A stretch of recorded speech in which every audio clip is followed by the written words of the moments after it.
And now we're moving into the penultimate keynote session of our final day, the value of financial advice in life insurance.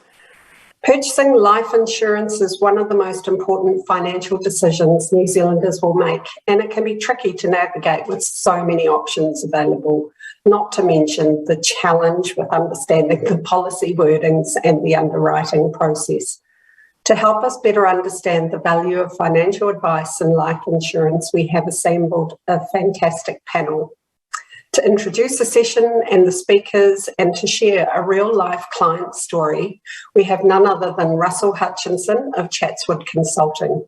Russell, of course, will be known to many of you through his consulting practice, specialising in sales, marketing and strategy for the life and health insurance sector. And word has it that he's a pretty good piano player too. Thank you, Russell. Take it away. Thank you very much for that kind introduction and clearly overstated comment around my ability to play piano. So I'm really excited to be here and to introduce the panel that we have. First of all, kia ora tātou, ko Russell Hutchinson, tāku ingoa, ke Chatswood Consulting, aho I mahi ana, no Scotland, England, a kui tupuna tēnā koutou katoa. So yes, I'm thrilled to introduce this panel. By way of introduction, perhaps we should say the life insurance sector plus the health insurance sector combined paid over $2.7 billion in claims for their most recently reported period. And yet it's common to hear problems about claims. Today, it's our privilege to hear a personal story, Neville's story, who we'll introduce in a moment, that we feel is an exemplar of how the industry works to serve clients and an exemplar of how the industry should work. And so Neville Greedus is joining us, and we really appreciate you joining us, Neville. It's a great privilege to have you come along and share your story about how insurance has worked for you. We're also joined by Naomi Ballantyne, CEO of Partners Life, leader of an award-winning insurer, and also a passionate advocate for how the industry should work. And Neville's advisor, Anand Srinivasan, an award-winning advisor too, from Brisk Insurance, joins us as well. And this panel is going to take us through a fantastic story about the value that we add. Now, Naomi, I'm going to turn to you first just for an introduction. If you can tell us how you're involved in this case, and then we'll go to Neville.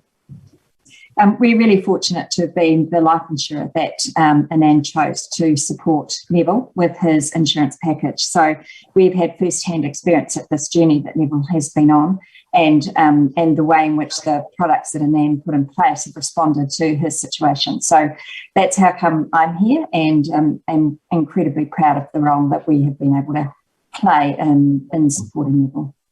That's fantastic. And Neville, can you tell us just briefly, give us an overview of the story and then we'll get into some more detail. Yeah, sure. Thanks, Russell. First of all, my name's Neville Greedus.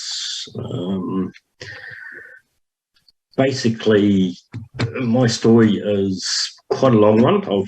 I've been in my business for probably 35, 40 years. Always had an insurance of some description, which in my opinion is probably a necessary evil.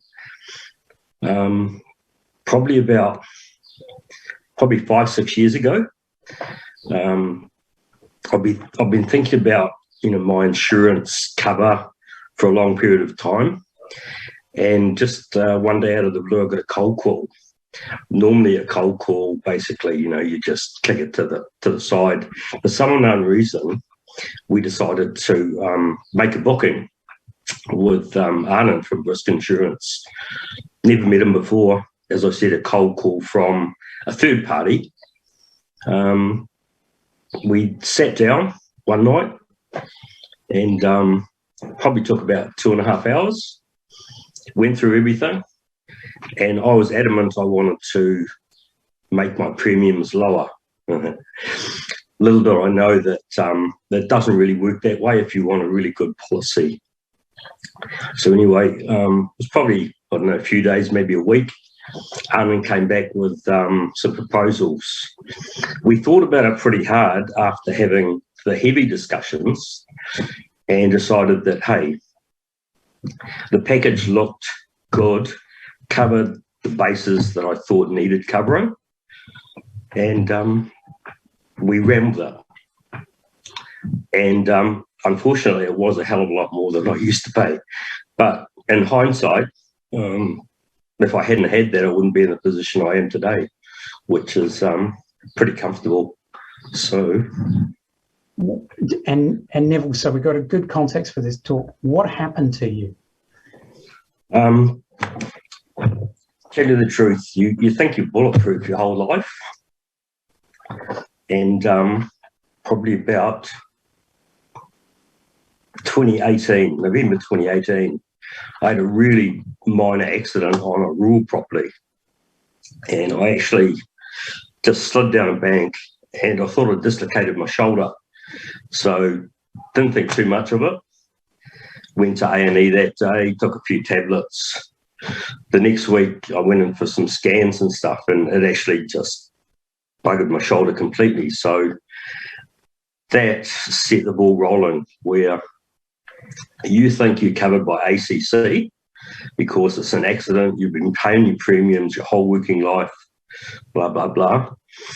And I was horrified to find out that ACC turned down my claim for an operation, which I needed to get back to work.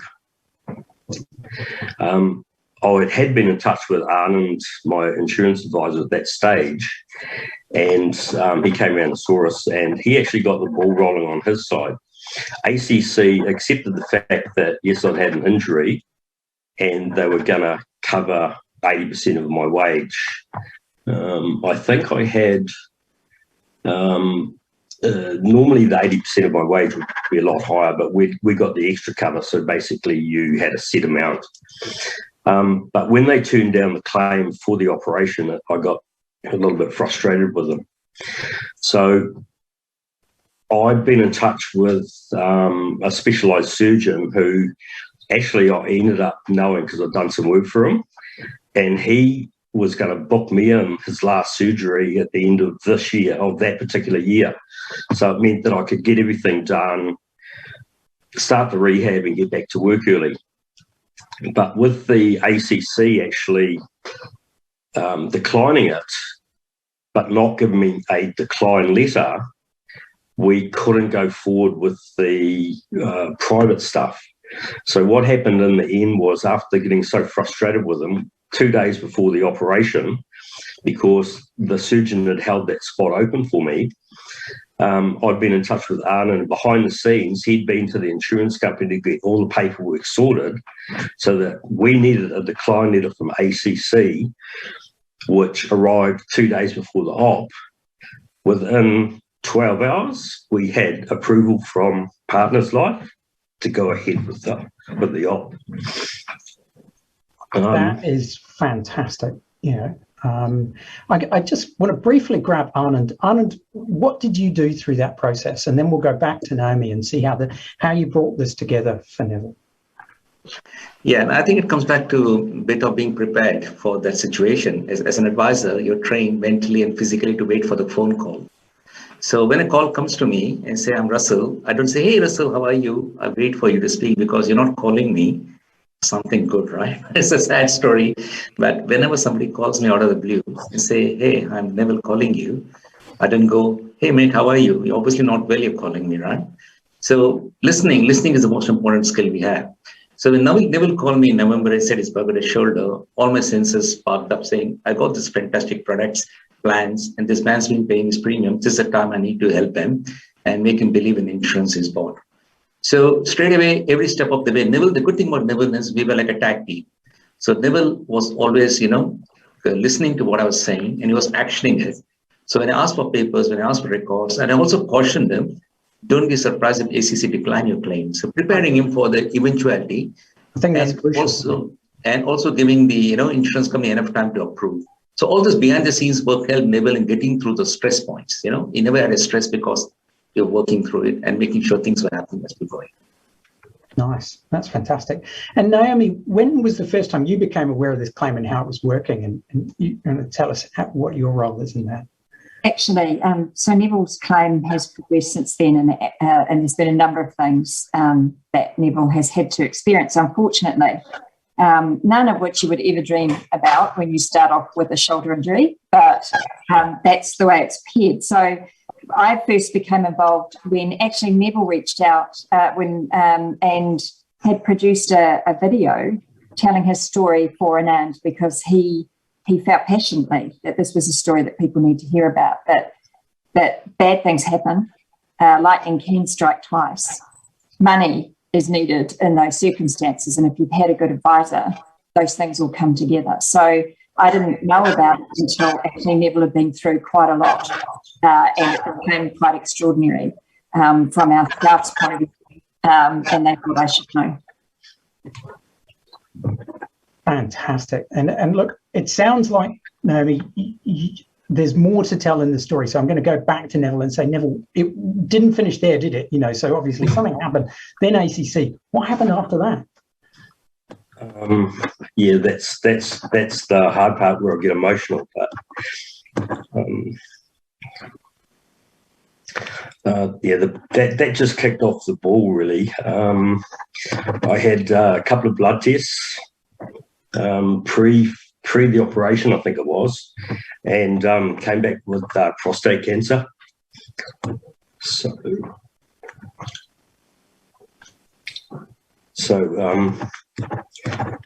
yeah, maybe Anand wants to come in there and just add a bit to that. Yeah, no, absolutely, Neville. I mean, thank you very much for bringing it up. It was one of those PSA tests they do, routine. And Neville, as you know, is an electrician trader, never goes and checks himself up like a lot of people. And typical New Zealander who's hard working 18 hours a day. And the blood test before the operation, standard, the doctor said, let's throw in a PSA. And lo and behold, when the result came out shocked, it was something like 18:1. So, of course, a bit of investigation. Neville even didn't know he had prostate cancer. So that was a bit of an emotional battle.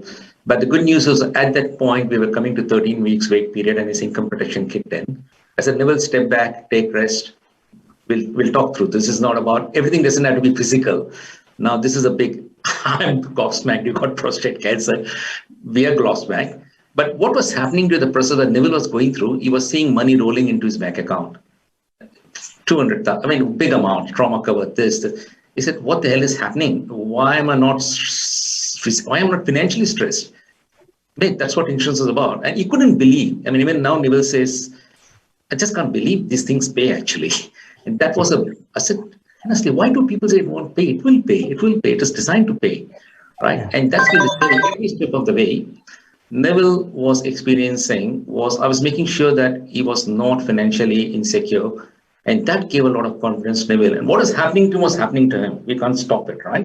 But financially, he was getting better and better and better. And he couldn't believe it. So sometimes we shy away from talking about the money. But Neville, I just want to turn back to you and say, what difference did the money make?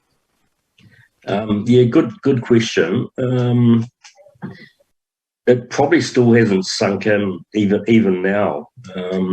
But what it does, it just takes all that thought about, how you're going to survive the next however long period you want, whether you've got a mortgage still or you've got dependents and stuff like that. It just takes all that stress and the worry away from it. So, yeah, it's been well worth having, but it's something you need to think about. You do what you can afford insurance-wise. There's either that or maybe you've got to sell your assets. But if you can retain your assets and have money coming in, and I've got the best of both worlds in that respect. So, yeah, Russell, if I can just jump in. So just in a nutshell, those are not the only things that happened to Neville. And then there's been a number of, honestly, like I said, lightning can strike twice, and for Neville, it's more than twice. And actually the product has responded in all the ways it was designed to do. We just never expected that all those ways would kind of consolidate in one period of time. So all of the benefits that Anand puts in place, the trauma cover, TPD, medical cover, the mortgage repayment, the household expenses, waiver of premium, triggering buybacks, which then meant that there was further cover, that has then subsequently been paid out. So it's a lot. And the word that Neville used right at the start was that he's comfortable. And I think that most customers who are paid out a claim are still not comfortable because they underestimate what they need. And Neville's comments also about it just takes the stress off. It doesn't make you rich. It doesn't. It just is meant to replace the money otherwise you would have been earning. And you would have used to pay your mortgage and all of those sorts of things. And you deserve that for having bought the insurance in the first place. But Neville's one of the few cases where he's still thinking about whether actually it's enough because you don't yet know what life is going to play out, right? But it's been enough, hopefully today. But that's not common. That's not common. An awful lot of clients talk their advisors into reducing their cover because they don't want to pay for it. And no one cares about the premium once you end up in this place that Neville has found himself in. Would that be a fair comment, Neville, that you now don't care that you thought you were paying too much? No, true. Yeah, it is. It's a big decision though. But yeah, you've got to, like everybody, you need to be able to afford it. And I was lucky to be able to afford it. So, but have that advice too, that the policies were correct for what may happen. I'm really glad, Naomi, that you raised that point about the gap, the underinsurance, and I think that you described it before, Neville, as a grudge purchase. And what would you, if you were able to give a message to say to somebody who's perhaps contemplating a review or thinking about what they're going to say when that cold call comes, what would it be? Don't be afraid to ask the questions. Asking the questions doesn't cost money, but take the advice. Also with your broker, just maybe do a little bit of research to see what claims they have actually had to negotiate, just so that because if I was to actually make the claims myself, I probably would have just fallen over, whereas I've had a broker that's gone through the whole step. So I'm pretty sure you can make the inquiry to see what that broker has actually, how he's performed when it's come to a claim. Russell, I think that's excellent.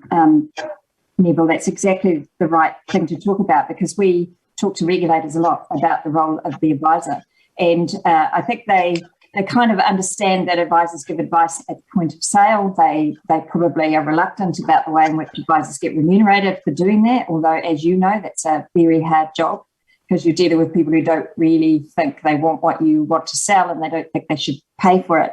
But actually, the work of the advisor is partly that, and then it is exactly what you've just talked about, which is doing what Anand did, holding your hand through that process. So and working with the insurance company to make sure all the bases are covered, you understand exactly what is needed, etc. So I just congratulate Anand. That's a classic example of what advisors do that the media and the regulators don't really get to see. So I'm glad they can do that. I was really impressed to hear that, Anand, you warned Neville that he might get a claim decline from ACC. Can you just tell us a little bit about your process for helping a client? This is where, as advisors, we come in it may be a shock and surprise for the client, but we are used to that. Like Naomi is used to it. We are trained, mentally prepared. So one of the things in my process was that I always get the ACC claim schedule of injuries for all my clients. And I knew Neville had a shoulder injury in 2003 while his underwriting process, and I got it underwritten with Partners Life and got it through. And I knew from experience of dealing with other clients that ACC had declined 80% of claims in most instances as a first shot because they did paperwork, they need more evidence. So for me, Neville is a classic, beautiful, lovely candidate because he trusted me. He bought the insurance, he bought more. My thing was this has to happen because exactly if ACC declined, it was brilliant because there's a penny in the jukebox. All we needed was that letter, and Partners Life was ready to pay the claim because they already processed this waiting premium cover. They already processed this income protection. There was no brainer about the injury. It was about, look, we can't pay if ACC is not declined. So for me, we don't have to tell Neville what happened, but behind the scenes, it was amazingly supportive claims team. I think, honestly, I did only 20% of the job. Probably, I could say 20 to 30% from the claims, another 20% from Neville. So the industry as a whole, the client, the advisor, and insurance, we all have to work together. If one of us fall off or have an ego attitude, none of us can get the result we got. And what Neville's outcome is, as he's going through this pain points in his life, which none of us want to go through, what we could do was work seamlessly with one goal: let the client have a good experience, a client who trusted us. So for me, the process is always about, even in my review meetings, it's not about asking, did you have a birth of a baby or a marriage? It's about, did you have any injuries in the last 1 year? Did you have any incidents? I'm just going to jump in there and say, I feel really proud of the fact that, Anand, you were really confident that the industry would pay, and you knew that, in fact, that ACC would do that initial decline. And so obviously it was quite a journey with the multiple claims and so on that you went through, Neville. What can you tell us about how, when you were asked to provide evidence and so on, what were you feeling as you went through that claim process, and how did Anand help you through that? Really, it was quite simple, to tell you the truth. The ACC one was interesting because after they did the decline, I actually chased them because I just wasn't satisfied. So we actually ended up getting them to actually pay the amount, which then got paid back to Partners. But that scrutineering took another 3 or 4 months. So I would have been hung up for 4 months before I had an op, which is then another 6 to 10 months before you rehab them back to work. Yeah. So they sort of shoot themselves in the foot. Luckily, we had the insurance, so that sped up the process. The rest of the claims, that's just been almost like a whirlwind, where it's almost surreal in your mind. It doesn't feel that bad, but apparently some of the stuff has been pretty bad. So, what do you mean by that? With prostate, I've got a knee which needs to be replaced. I'm actually putting that off like the plague because you get different reactions with knees, and then the latest one is just a tumour. So, wow, it really has all come at once, and I just cannot, sort of reiterate enough how privileged we are to have you join us and to be able to, share some of that story. It's quite incredible. Actually, Russell, if I can just add to that, I've had stories of people who've sort of reached a point where they meet the definition for terminal illness that don't want to take the claim because they feel like it means that means that they will die. And there's a little bit of what Neville said in that, like, why am I getting this amount of money? It doesn't feel that bad. I'm not terminally ill, etc. But the point about insurance is that it doesn't make something happen. It is literally just business that it replaces what otherwise you could have expected to have earned for yourself or be able to afford for yourself in terms of mortgages and things like that. So it looks like a lot of money when it comes in a lump sum. But then over time, as you realise the impact on your life of these things that have happened to you, it starts to make more sense. But it can be overwhelming when you get that lump of money because it's always almost telling you, like Neville used those words, it just feels like someone else thinks it's much more serious than I think it is. And it's not that at all. We're just financially thinking about the financial implications of being off work for a period of time, not the long-term, diagnosis or prognosis. So Neville, I know we paid out some benefits to you, but if you manage to sort of restart a career in some other way, we'll be cheering on the sidelines, not the least because it will mean we can stop paying the absolutely and stuff, but also because it's great for your life and we'll still be there if you need it again. So, don't take it personally. The money, like I said, is yours. You're entitled to it. You deserve it because of the things that you had to go through and the fact that you took the steps to put it in place. Yeah, I think it's so important. Obviously, when you go back to the time that you were sitting down there with Anand and in the early meeting, and that calculation was going on, I think we forget, particularly this, once we've had our children and they're a little bit older, these are the years of our life where really we would be accumulating, the assets required for retirement and so on. So to go back to Naomi's point that, we forget actually that sum of money, especially in, our older years, is going to be what's going to keep us going for the rest of our lives. And so it can seem like a large sum of money, but yeah, when you're going through that review process and that, with the benefit of hindsight, is there anything you'd like to talk about in terms of that review, Neville?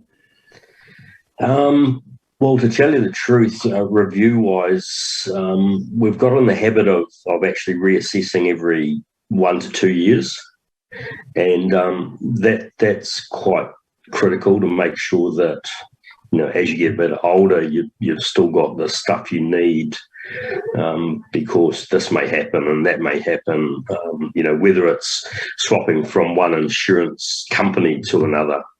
And we actually did that. I think it was about 18 months or 2 years into signing up with Anand, as he then said, well, this insurance company here, which happen to be partners, does this, and the other company doesn't. And and we ended up swapping over, and it's probably been pretty good for us. So sorry, Neville, just to interject there, is Neville's a tradesman, and this is a technical jargon, a class 4, and seldomly you get a TPD own occupation class 4. So he was not any occupation earlier. So it's very important the products and the solutions available for him were perfect, and those are the products and solutions which paid him. Had he been on the policy he would have not seen even $1 come through. Sorry. Good. No, that's fantastic. Naomi? Yeah, and I was just going to add to the story.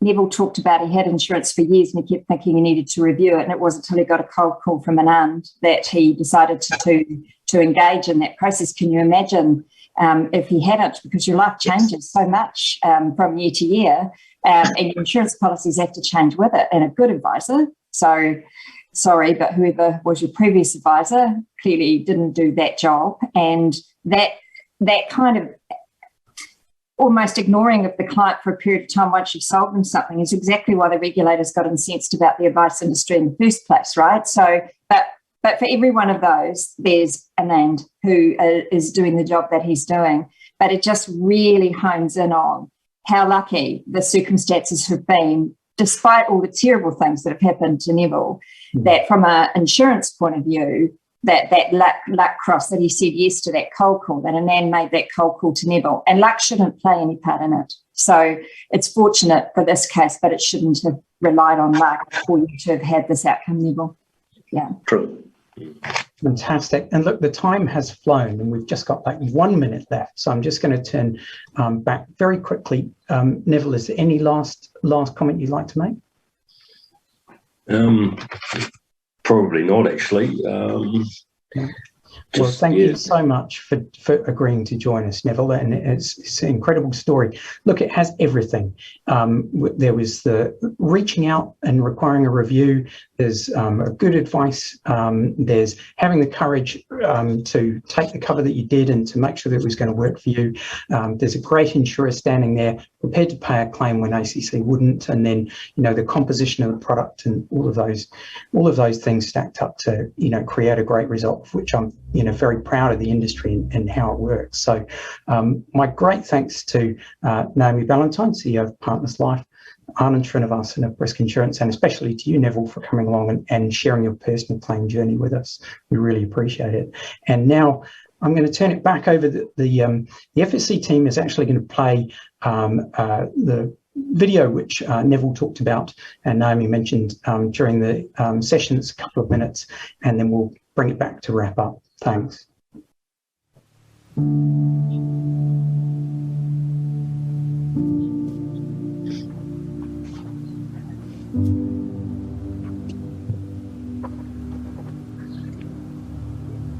I'm Neville, and my trade was as an electrician for the last 42 years.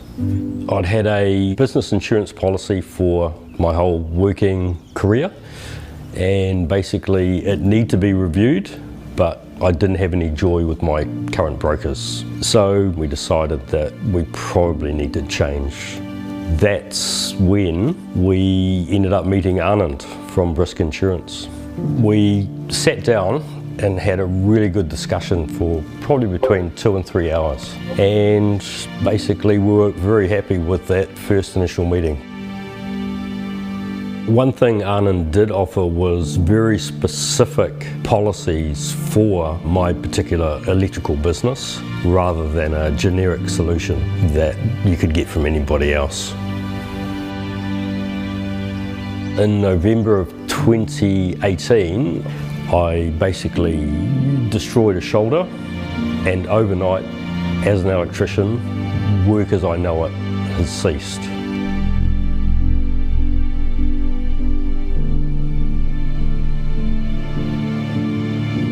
Immediately with Anand, he came and saw me. The shoulder injury was immediately covered by private medical insurance. At that time, I also had some doctor's tests and ended up with a diagnosis of prostate cancer.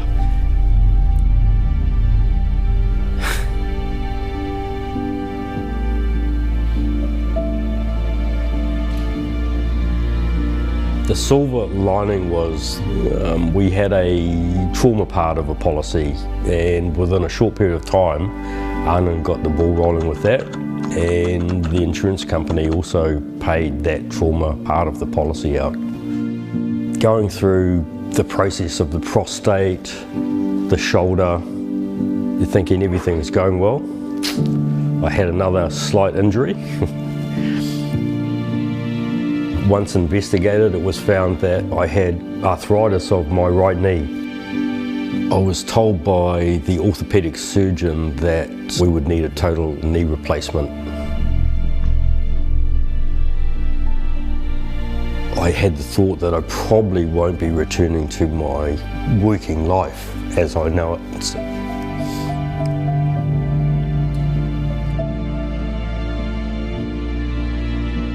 At this point, Anand said, okay, let's make a claim for TPD. TPD is total permanent disability.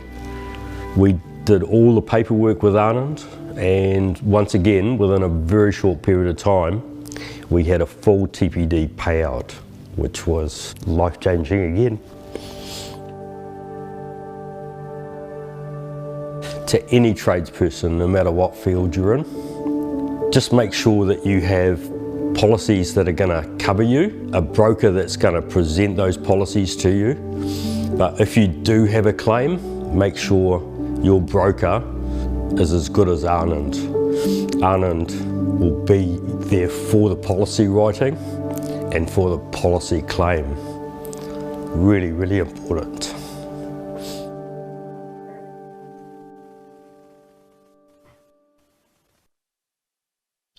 Well, thank you so much for joining us, and it's also my privilege to give the vote of thanks. The conference, the ReGenerations conference, the theme Aotearoa, this wouldn't be possible if it weren't for sponsors. And sponsoring this session, we were privileged to have the insurer for Neville Greedus' claim, Partners Life, of course, and so it was fantastic that we were able to have partners on the panel, and also to recognise not just their support in terms of the conference, but their support in terms of delivering excellent product and paying claims just like Neville's, which of course all of our insurance members do. As I mentioned before, $2.7 billion of claims paid in a year. It's a phenomenal testament to the role that insurance can play, and we think this is very, very important. So once again, thank you for joining us, whether you're joining us live or in the recorded session. We really appreciate it, and our thanks to the panel members too. Thank you. Thank you, Russell, and of course the panellists, but especially to Neville for being so vulnerable and sharing your very personal story with us. Like many New Zealanders that consider life and health insurance as a necessary evil, your story really demonstrates the very value that it delivers in times of need. A huge kāpai to Anand for the great work that you do for your clients and the value you deliver through that advice in the insurance process, particularly at claim time. So thank you again.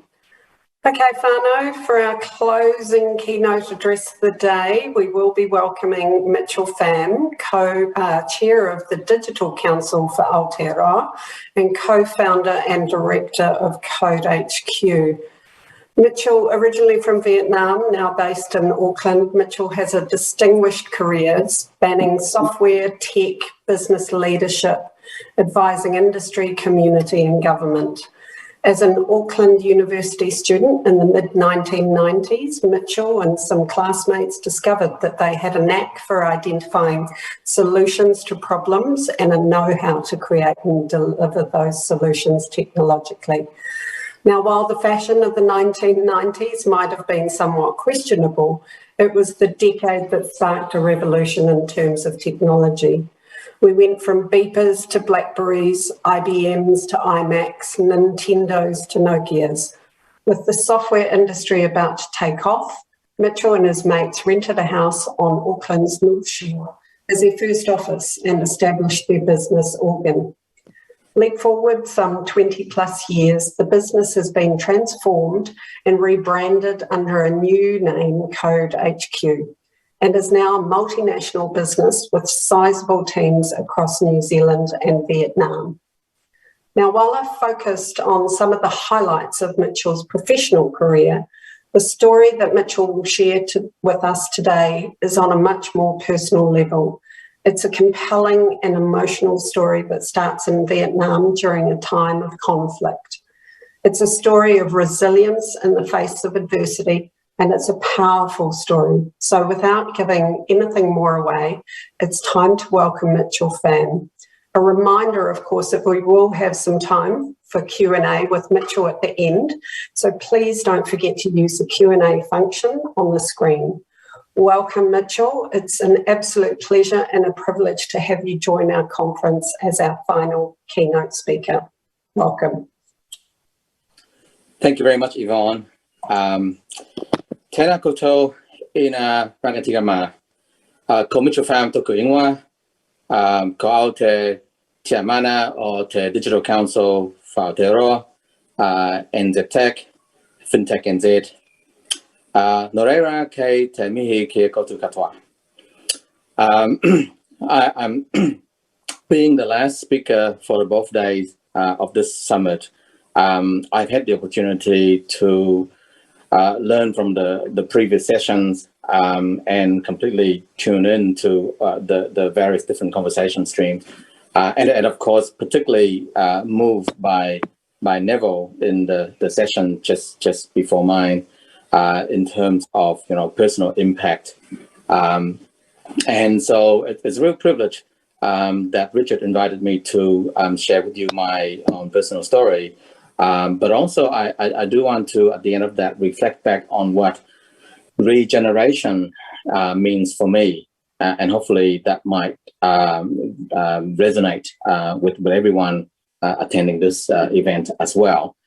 I'm going to try to tell my story a little bit differently today. This is the first time. I've decided to use this as an opportunity for a social experiment. So what I'd like to ask is, when you listen to my story right through from start to finish, as I go through the story, my question to you is, what opportunity do you see in everything that has happened to me, or everything that I've had to go through and endure and so forth? And can you post your ideas of what the opportunity you see is as the story unfolds into the chat area? So thank you very much for that. So let's get underway quickly. So I was born in the early 70s. So I'm in now my late 40s in what is now Ho Chi Minh City. And in 1975, the Vietnam War ended with the North basically taking over the whole country. What followed was a period of maybe 15 years or so where the country plummeted into extreme hardship. And I'm not just talking about the political strife for, two very, very different, former nations, or two halves of a nation becoming one, the political challenges and persecutions and so forth, for those who were involved with the previous South Vietnamese government or the military and what have you. But even for us civilians, the whole Vietnamese economy went into deep recession. And as a kid, I remember how difficult it was just to have enough to eat. And this was a time where all the money in the world didn't make any difference at all. The only way you get food is through ration tickets. And if you have the ration ticket, you get into the queue, and by the time you get to the end of the queue, there might be some food left for you. But it doesn't matter how much money you have, you can't use it, and you certainly can't eat it. And so many of us were starving. And as a kid, I remember some days, I would get up, I went to school, came home, did my homework, went to bed with no food. And this went on for a number of years. And so as a consequence, there was this huge exodus of Vietnamese civilians, mostly civilians like us, who just needed to get away to find a better place to survive and to raise families. And so over the course of the 15-year period, tens of millions of Vietnamese tried to escape. Only about 10 million succeeded in getting out of Vietnam. And out of those 10 million who went out through the jungles of Cambodia, through the South China Seas, out of the 10 million, only 6 million survived and ended up in refugee camps, and then subsequently some of those in countries like New Zealand. So at one point, for the 4 million that perished were the same as the New Zealand entire population, and it wasn't that long ago, right? So it kind of, you get a sense of the magnitude of the situation and the challenges that we face as a people. And for me, escaping Vietnam was another story that I'm going to just share in short. So my family tried 3 times. The first 2 times we failed and were arrested and put into communist prisons.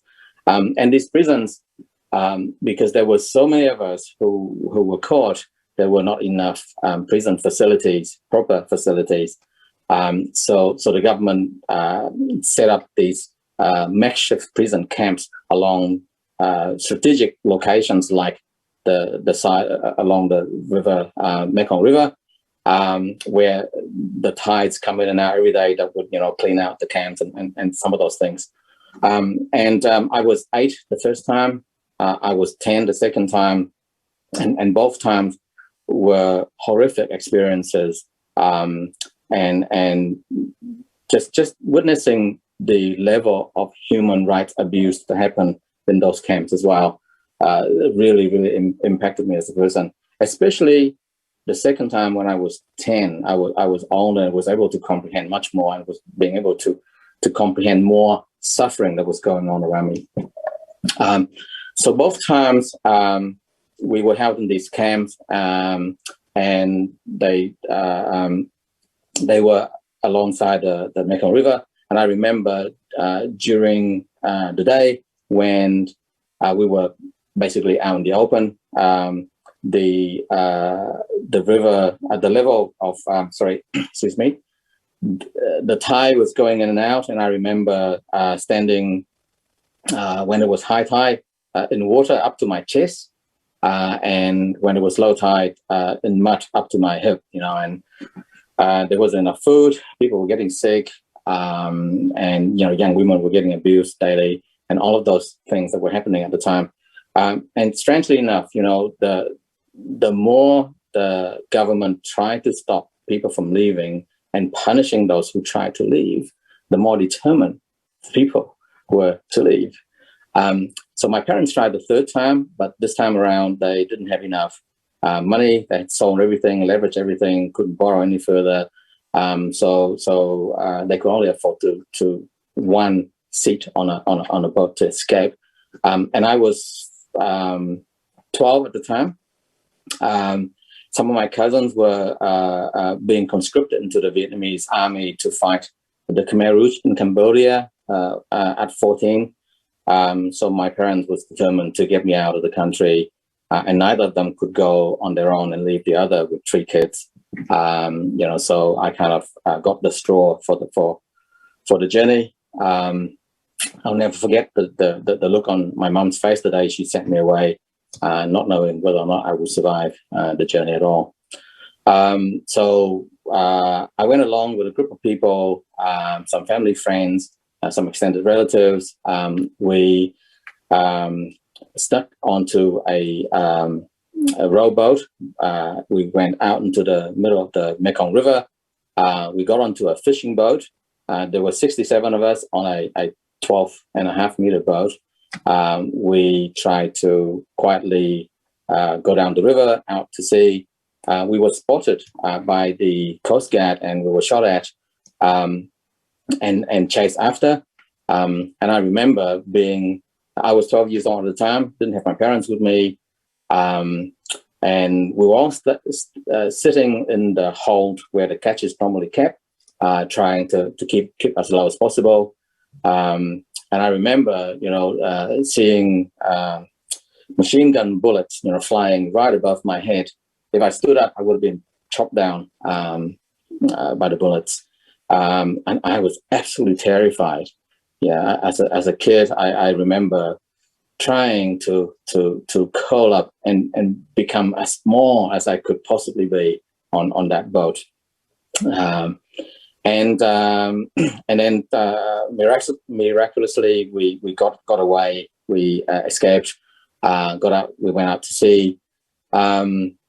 They turned around after trying to shoot at us in the dark, and there were so many boats coming out through the river mouth anyway. So they'd be chasing after the next boat after us as well. We got out to sea. We had 3 fairly uneventful days, fairly peaceful days. And then we ran out of food. And then the next day we ran out of water. And then that night, so this is the 5th night on our journey, we ran out of fuel. And so there we were in the middle of the South China Sea, with pitch darkness, no fuel, no current. We weren't going anywhere. We were absolutely stuck there in the darkness. And everyone on the boat started to panic and screaming and praying and so forth. Very similar to when we were being chased and shot at. I forgot to mention that. But for me, the most scary thing was that people started to talk about suicide, I was 12 years old, didn't quite understand how to process that. And there was only so much trauma that people could actually handle. And so they were talking about, taking the family and jump into the sea and just end the suffering. However, moving the story forward, we survived that longest night, which I would consider the longest night of my life. And in the morning, we saw a ship on the horizon. So we jumped up and down, waved our hands, white T-shirt, SOS, trying to communicate. And luckily, they saw us and they came towards us. And they stopped about 50 meters away. And we could see that it was a holiday cruise ship, maybe 7 or 8 story high, packed full of passengers. Everyone was on the balconies looking at what was going on, pointing, taking photos, videoing. And we were trying to communicate, SOS. We had 2 babies on board. They were quite sick by then. We showed them the babies and so forth. And we just tried to communicate. But nothing happened. After about 45 minutes, the ship cranked up its engine, turned and left. Didn't give us water or food or fuel, did not rescue us in any way. To this day, after many years later, I still cannot understand how the captain of that ship made that decision and was able to kind of justify that. especially when you're out at sea and there's a code, when you see SOS and so forth. Sometimes I think back and I think, well, maybe on the ship, there were signs that said, please do not feed the local wildlife or something crazy like that. But anyway, the worst thing about that was that the ship was so big and it was so close to us, so that when they cranked up the engine and left, it created huge waves and we were tossed around like we were in a washing machine, and we thought that we were going to die for sure. We'd escaped death a few times, but not this time. And again, the usual panic, screaming, crying, praying, and people talking about suicide, and it was just absolute terror, especially for me as a 12-year-old. However, we survived that. We didn't lose anyone. And that afternoon, we saw an oil rig far away with the little fire burning. Again, we tried to signal. They saw us. They sent a boat out, checked out what was going on, towed us to where they were. There was a huge oil rig with the fire burning at the top. At the same time, next to that, there was a huge super tanker. One of those tankers that are so big, they actually never come into port. It's absolutely massive. Nothing I'd ever seen up to that point. They then rescue us onto the tanker, put us in the quarantine corner on the tanker, gave us medical attention, water, food, blankets, and so forth. And so we were rescued. And then about an hour after that, there was a huge tropical storm that came along. And the storm was and this is quite typical of the time of year and the part of the world where these tropical cyclones blow through all the time. And this one was so big that even though we were on the super tanker right next to the fire, the oil rig burning fire there, we could not see the rig. The storm was that big. And I remember though thinking, wow, this is quite surreal, because the super tanker wasn't even rocking, through the storm. It was probably so big and maybe fully laden, perhaps. And I remember marveling at the genius of human ingenuity, against some of the atrocities that are also committed by human beings. And that was quite surreal for a 12-year-old to even, I guess, recognize and process. And then, so we were rescued. 2 days later, a supply ship came out, dropped off mail and supplies, picked us up, and then within a day and a half, dropped us at the first of what was going to be 4 refugee camps in Indonesia that I would stay in over the course of 2 years. And refugee camps are very, very much like what you might have seen on TV or imagine and seen in photos. Lots of challenges, overcrowding, sanitation, not having enough food, cleaning water, and so forth. So lots of challenges, lots of people getting sick, people died. Human rights were at best neglected, and the rest of the time abused regularly. So those are the things that just make those places where you really don't want to be stuck in. However, by the time I had arrived at the biggest camp, that was the last camp I stayed in, some people had already been there for 10, 12 years, and so that led to the most fundamental challenge, I believe, of refugee camps, and that is mental health. So the level of depression and mental health, acute mental health problems, was absolutely phenomenal in these camps, which explain the insane rate of suicide that everyone witnessed, during their stays, and certainly I'd seen some horrific suicides as well during those times. And so those 2 years were very, very challenging. They continued to shape me as a person. I was lucky enough to be accepted by New Zealand, so I resettled and arrived in Auckland on the 24th of August, 1985. Then I started the next phase of my life here in New Zealand. It was very challenging. I think, I'm so glad that we as a nation, as a people, and as a culture embrace diversity and inclusion the way we do today, and we continue to strive to actually improve ourselves on that journey. But when I first arrived in 1985, it took me 10 years to really fully integrate into New Zealand, and I had to try to assimilate for a time. I still have some photos with having blonde hair and stuff, just trying to fit into with the other kids at school. There were 2 Asian kids at my school, and the other one was born here. So that was a tough time trying to, and I didn't have my family with me either. So it was pretty tough. Moving forward, I ended up at university. I stayed with a number of sponsor families until I was 16, and then I went flatting on my own. Started university at 18. Over the course of the 4 years I was there at the University of Auckland, I met my future business partner, and then in our final year, before we graduated for our first bachelor degree, we started the Algan Software Group, and kind of the rest followed.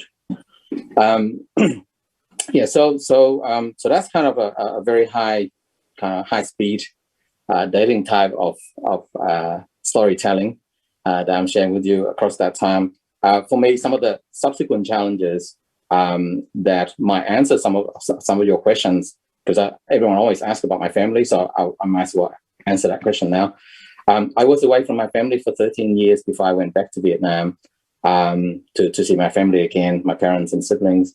It took me 30 years to reunite with my siblings in Auckland as a family.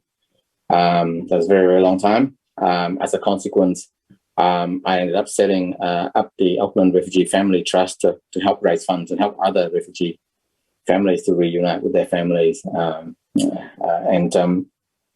got involved with some other projects in the refugee resettlement space.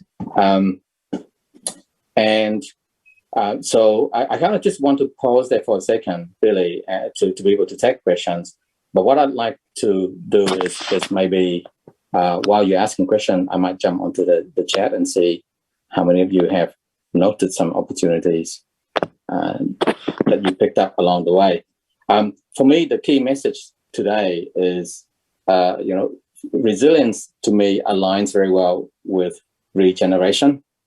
And in terms of resilience, I think the thing that's most key for me is being able to see opportunity in everything. And I can explain more, but I'll just wait for some questions first. Great. Thank you so much, Mitchell. And certainly I'd encourage the audience to put through some questions onto the chat for Mitchell. Maybe firstly, Mitchell, and look, your story is so compelling, and I guess I've just got a couple of questions myself. I guess during those really dark times in the South China Seas, and I seriously can't begin to imagine how terrifying your ordeal was. But what did you draw on, or did you, what did you cling to, I guess, and that still gave you hope in terms of rescue, or, that you weren't going to perish, or maybe, in fact, those very thoughts were on your mind. But as a 12-year-old, I can imagine just how tough that would have been. Absolutely. It's hard to go back there in full, because it's a space that took me a long time to kind of deal with, as a trauma, a history of trauma. But I think the thing that helped was that there were 67 people who were literally in the same boat, right? Pardon the pun. And I think we bonded together like I have not seen people bonding prior to that, because our survival, our collective survival depended on it. Our individual survival depended on the collective. I think that was my first lesson about kind of human connections. And I think if you don't mind, I'd like to extend my answer to your question and maybe share a little bit about maybe the lessons I actually learned from the journey.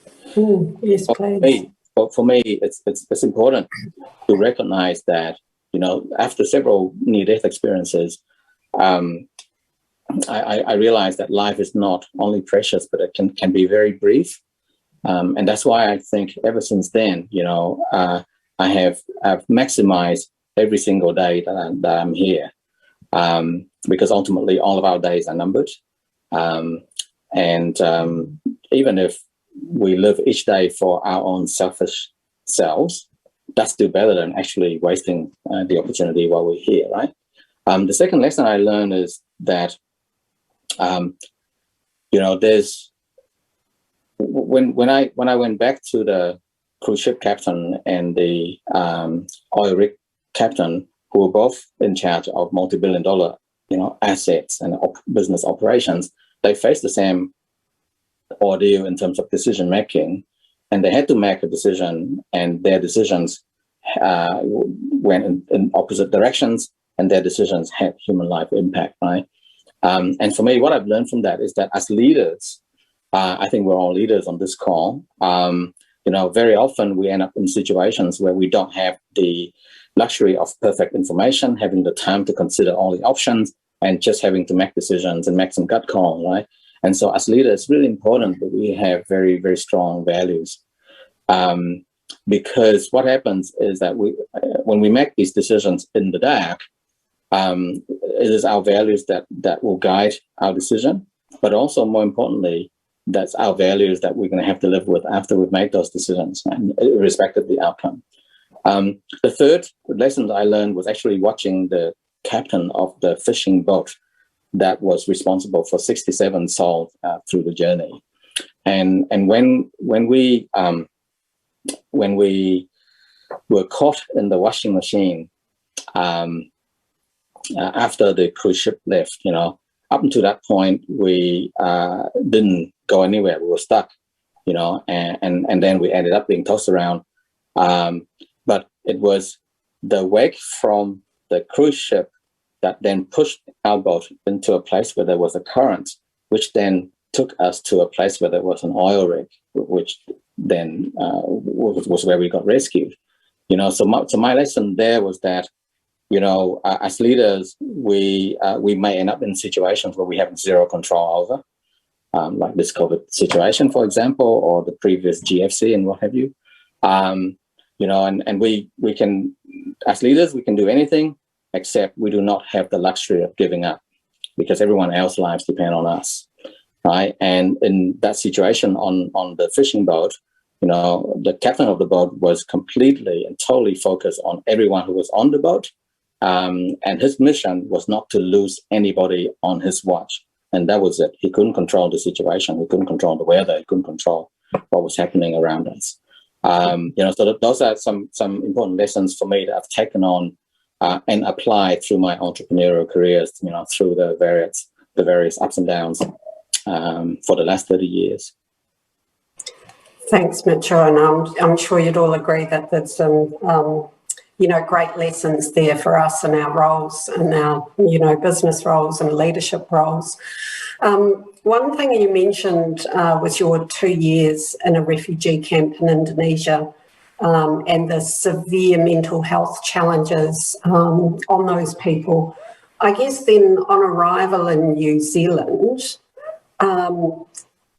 did you seek out, or were there any mental health services available to you as a young person, or did you in fact, just carry on. I'm interested in whether you needed to seek out some assistance. Not so much in 1985. We've evolved a lot with a lot of our social sciences, especially the body of knowledge we have now around how to resettle, refugees most refugees come from traumatic backgrounds, right? Otherwise they wouldn't up and leave their country to come here. So at the time I arrived, just before I turned 14, I ended up staying with 4 different Kiwi sponsor families. And these were very, very kind families who had children of similar ages, who received a small subsidy from the government to take on an unaccompanied minor like myself, to help me integrate into life in New Zealand. And all of those 4 families were very well-meaning, but the reason I only lasted for 6 months each time was that not only I was very different and foreign, and New Zealand, believe me, was very, very foreign to me. But more importantly, I'd gone through a lot of traumatic experiences, and so these families were not equipped back in those days to actually be able to work with that. So really it was the many years after that I'd figure out, what was needed, and part of it was some counseling support, part of it was some advisory relationships. But most of what has helped me integrate into life in New Zealand have actually been Kiwis who surrounded me in my life here. I find Kiwis as the most kind, genuinely kind people on the planet, which is why I'm very, very proud to receive my New Zealand citizenship, several years after I arrived here. Well done, thank you.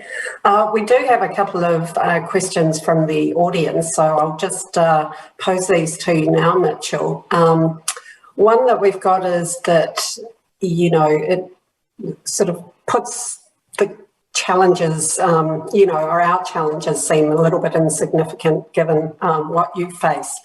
And I guess it requires a strong mindset. So, what tools do you use to keep mentally strong, particularly given your background? Okay, thanks. I think a number of tools that I use today is very similar to how everyone else deals with the common enemy we have today is COVID.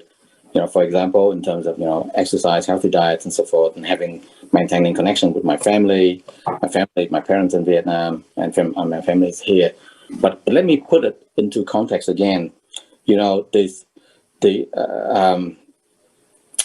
adversities are not specific to just certain stages of your life, right? They can be there anytime, right? So in the last, for example, my wife and I, we've had to deal with a massive mental health crisis.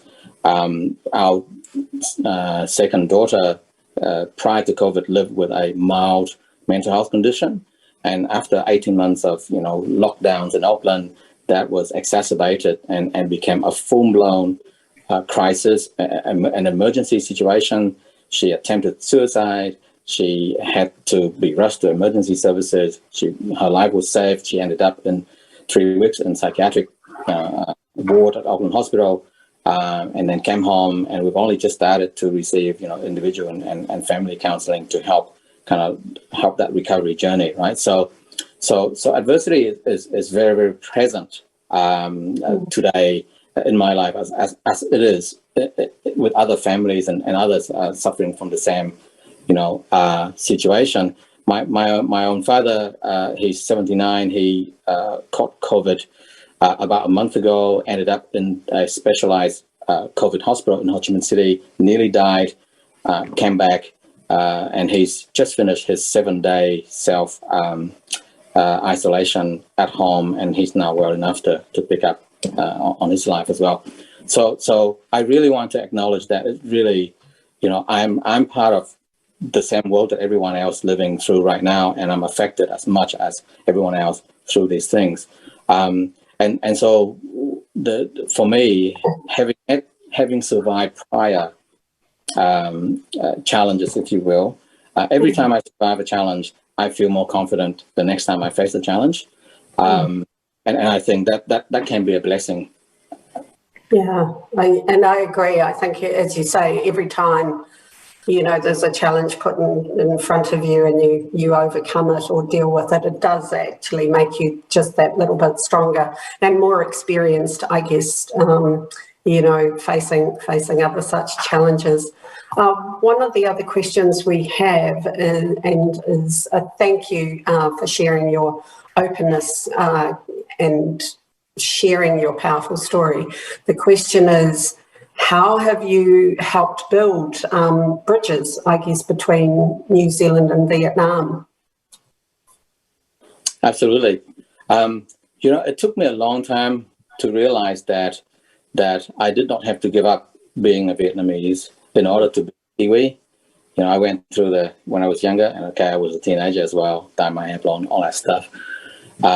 Just finding my own identity. It wasn't until once I started to get into business after university that I started to realize actually I can be both. I can be a Vietnamese Kiwi, and then I discovered that actually being a Vietnamese Kiwi gives me certain unique advantages.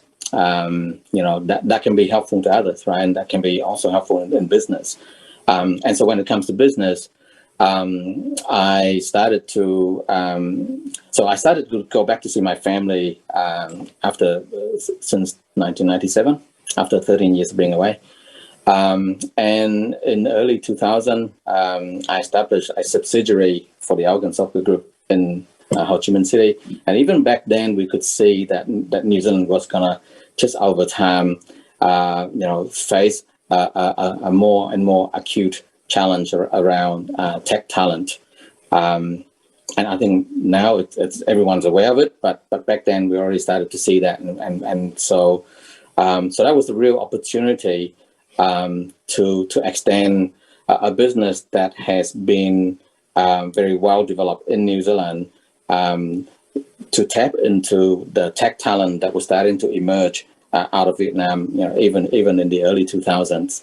And today, after 17, 18 years, with the current situation around talent shortage in New Zealand, we're able to take that New Zealand Vietnam resourcing model where we have local expertise and we have offshore scalability, being able to help a lot of both very large and very small organizations scale, and being able to keep up with the pace of innovation, and compete with the rest of the world, in terms of using talent to grow our economy, and that's on the business front. On the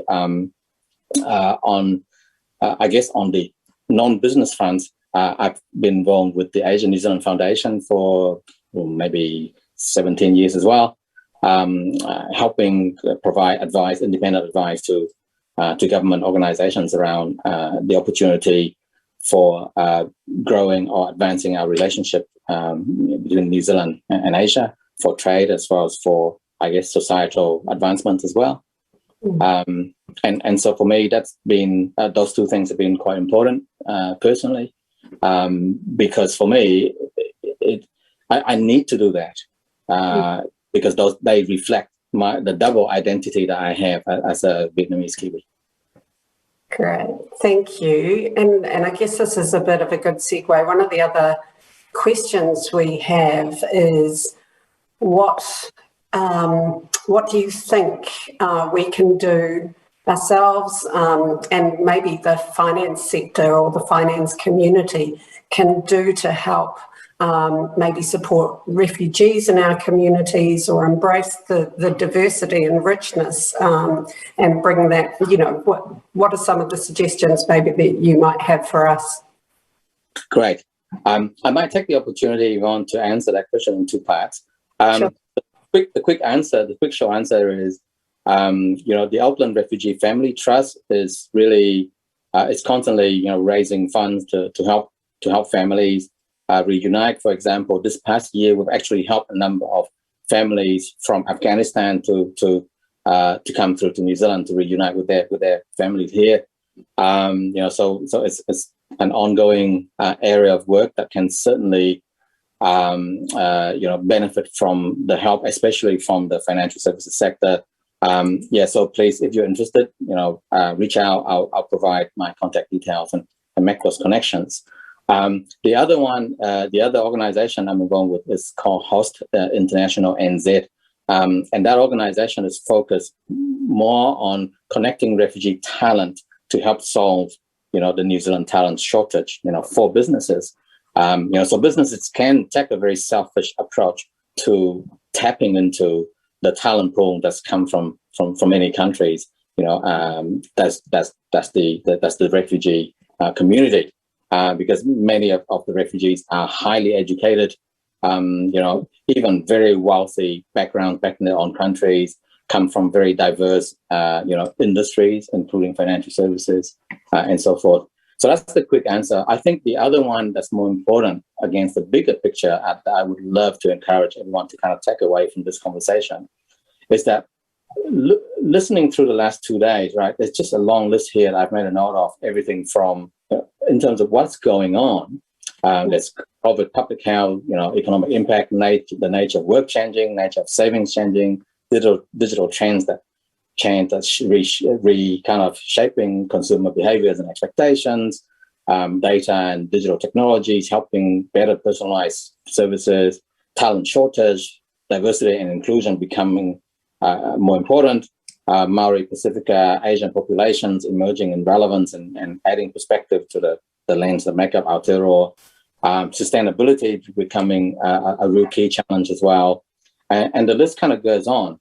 And what to me is key is that every single one of these things I've just made a note of on my list is a huge opportunity for the sector to be able to do something different, something new, something that has more impact, but also something that could reposition the business much better for a future that has to and can only be more inclusive and sustainable. I mean, we already know that, so these are actually tangible opportunities. And some of the ones I'm involved with include, for example, there's a digital inclusion. So currently 20% of our population in New Zealand is digitally excluded for whatever reason, lack of connection, lack of devices and skills and what have you. And when the financial services industry moves forward with open banking and open finance, that's going to accelerate the benefits for the 80% and leave the 20% further behind. So what that then happens is, because of digital exclusion, we then end up with financial exclusion as well. So there's a project that the Digital Council's co-funded with MB and FinTech New Zealand is actually has undertaken to do some research. So if you come across this, please add your voice and perspective to this. That's going to help. There's an initiative to look at a tool to collect sustainability-related data across entire industry segments. I'm working on an early stage of that, having some conversations with different organizations. If you're interested, happy to include you on that. There is a new focus for next year where the Digital Council is going to work with the government to develop advice around how we can embed inclusion and sustainability into the current innovation ecosystem that we already have, so that our new innovation come out inclusive and sustainable, by default, by design, and so there's a lot of things that's happening right now. That I'm happy to connect, those organizations who are interested as well. We can all do something, and everyone benefits. Thank you, Mitchell. And look, I know we could probably go on and on with lots of Q&A, but thank you for those really practical suggestions for us. And I'm sure many of us will want to engage, certainly with you maybe directly and with the organisations that you work with. So thank you. Time is tight. So look, I'll just Thank you, Mitchell, for sharing your story with us. We are definitely richer for having you in our team of 5 million. You know, what a compelling and heartwarming story, exploring the challenges of your early years as a refugee, to your life growing up in New Zealand, and now, to, of course, to your hugely successful business enterprise. It is a story of resilience in the face of adversity, and, you know, one that we're all grateful for you sharing with us. You really are an inspiration, and thank you so much from the bottom of our hearts, and I wish you well for your future endeavours. Now, to give a vote of thanks from Cigna, our session sponsor, please welcome Simon Tohill, General Manager, Strategy and Marketing at Cigna. Thank you, Yvonne. Yeah, thanks, Yvonne. And look, I'll just reiterate those thoughts. Thanks so much for sharing your thoughts and reflections, Mitchell, and your incredible journey. Yvonne's touched on the resilience you've shown. I think there are a couple of other messages you gave late on that really resonated as well, around maximising every day and taking all the opportunities that have been put in front of you. So, look, really appreciate your story. Would love to see a picture of you with blonde hair as well. That intrigues me. But yeah, thank you very much. And then I'd just also like to just extend another vote of thanks. Sort of as we get to the end of another fantastic conference, I'd like to congratulate the FSC team and all the volunteers around the industry who've come together to make this year's program a real success. We at Cigna are really proud to support the Financial Services Council and the conference. And I think there have been many highlights over the last 8 weeks of the conference, and look, really great that we got some, you know, caliber of speakers. So really enjoyed hearing up-to-minute views from Grant Robertson and David Clark, along with a range of spokespeople from across the industry. And I know everyone's worked really, really hard to pivot this conference and turn the challenges brought about by COVID into an opportunity and a way to do things differently. So I'd just like to thank everyone involved. The content, the delivery has been fantastic. We at Cigna will be back next year, and we look forward to seeing you all again. So thank you very much. And back to you, Yvonne.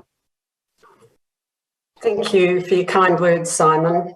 Righto, well, here we are at the closing of our main plenary sessions over a jam-packed couple of days.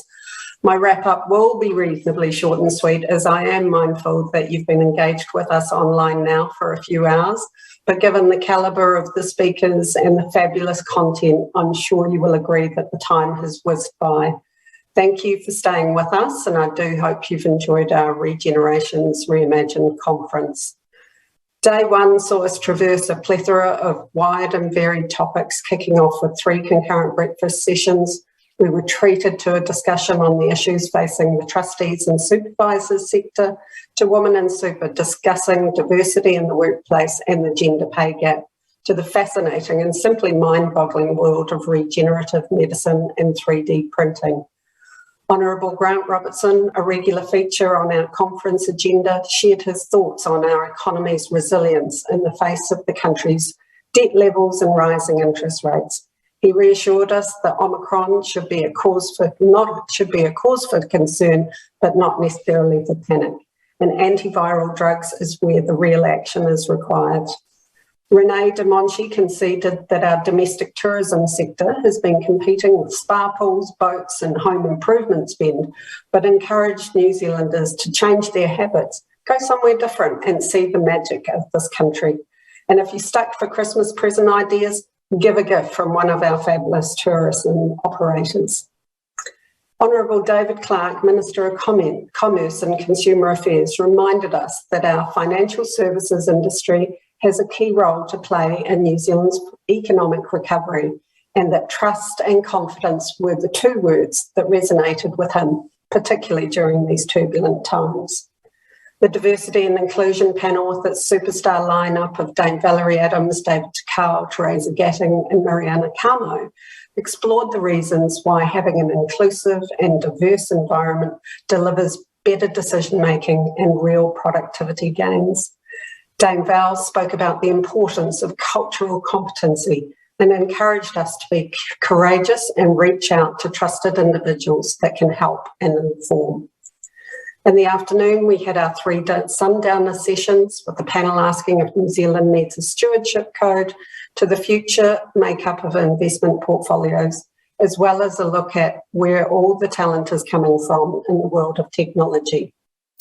This morning, our breakfast sessions covered streams of fintech, life insurance and investment. They delved into the use of consumer data, to the evolution versus revolution debate for the future of fund managers, to the impact of the COVID pandemic on the life insurance sector.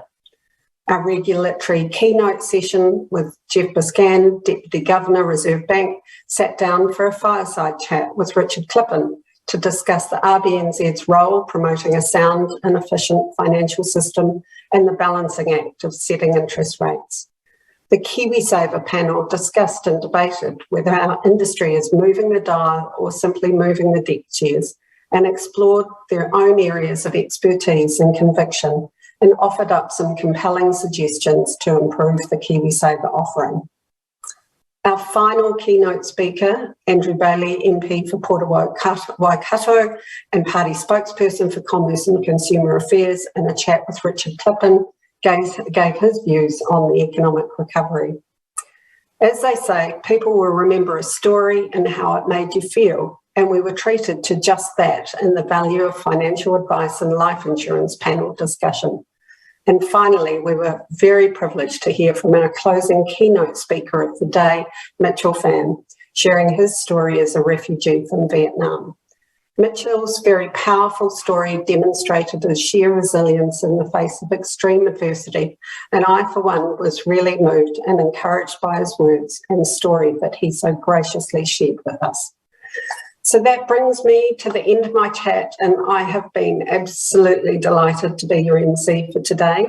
Don't forget, you can join again this afternoon at 3:30 for our concurrent sundowner sessions across the life insurance, professional advice and regeneration themes. Thanks again to our sponsors, the FSC Conference Committee, our tech experts at Uniloco, our charity partner, Voices of Hope, and absolutely everyone involved in making our conference a huge success. I'm going to hand over now to Richard Clippen for a final few words. Thank you. Good afternoon. I wish you all a safe and happy Kirimeti. Kia ora, Yvonne, and thank you so much for your closing. And Mitchell's still online, and Mitchell echo all of those comments. A really powerful and moving story. So thank you very much. Look, folks, it's my very brief job just to say a couple of things. One is, when we started this journey as the conference committee at the start of the year, the ambition was to put on the best and most interesting, broad conversation that would meet the needs of our members. And of course, over the course of 10, 11, now 12 months, the FSC Conference Committee has just done amazing amounts of work, produced more content than we ever thought that we would, and brought it together over these 2 days to really be inspirational and provocative and timely and relevant and all those kind of things. So these things only happen, big events only happen when people put their shoulder to the wheel. And to all the people who've put their shoulder to the wheel, a huge, huge thank you. The FSC Events program is already looking to launch what we do into 2022, and hopefully we will be in a position where we can stay off Zoom and we can actually be in the flesh with people, because notwithstanding the wonderful contributions and content that we've had, I think we all know that what we've lacked and craved over the last 2 years is the ability to, after a session like Mitchell's, go and have a chat and kind of debrief with your mates and kind of talk about shared experiences and break bread and so on. And we haven't been able to do that for a little while now, but I think I'm hopeful as we head into Christmas 21 that we will be able to do that, and that certainly the FSC will be looking to bring you events that we can do both Zooming from anywhere in the world, but also connect in person. So huge thank you. Look, just 2 other big thank yous to our sponsors who, like I said, yes, have been really flexible in joining us on this journey and understanding that there were some things we couldn't do, but other things we could. So thank you for your ongoing support. It is a long-term piece. We do, as a sector, have an important role and voice to play, and the conference is is in a nutshell that over 2 days writ large. So thank you. To all of the speakers, I forget what the final number was, maybe 110, 120 speakers across the 2 days, plus the 7 weeks in the lead up. Just an amazing amount of expertise, which gives me great hope that not only are they coming from the sector, but they're coming from the political sphere and the regulatory sphere. They're coming from the consumer sphere. They're coming from schools. I think Mitchell's point, we're all here to lead. We're also all here to follow. And when those two things happen together, some really powerful things can happen. So a big thank you to the FSC team. You've worked tirelessly. Please take your bouquets. They usually are coming. They will be forthcoming. But two people to call out in particular, and that's Yvonne and Vanya from yesterday. You folks kind of held the show together. You were the glue that brought Main Platform together. It's a really difficult task, and when you're staring down a screen thinking there might be 2 or 3 or 5 or 600 people at the other end, it's a pretty big task. So a huge thank you. Una Loco is our production supply team. Jared and his team have just been outstanding, stepped in when we needed, and it's been a really flawless performance. And a huge thank you to Jared and the whole Una Loco team. And look, last person who's been on this journey since I think 2017 or 2018 is David Bishop. He is the brains behind much of what happens, and he has worked endlessly and tirelessly and picked up slack and flack whenever was needed. So to David, a huge thank you. And folks, on that note, as we wander into this afternoon's sessions, please enjoy. There are a couple more things coming next week, but I think certainly us like you, are looking forward to a very pleasurable red light, green light, amber light Christmas break, and when we don't think about work and we just chill and bring on the chill. And on that note, have a great afternoon. Thanks for watching, and bye for now.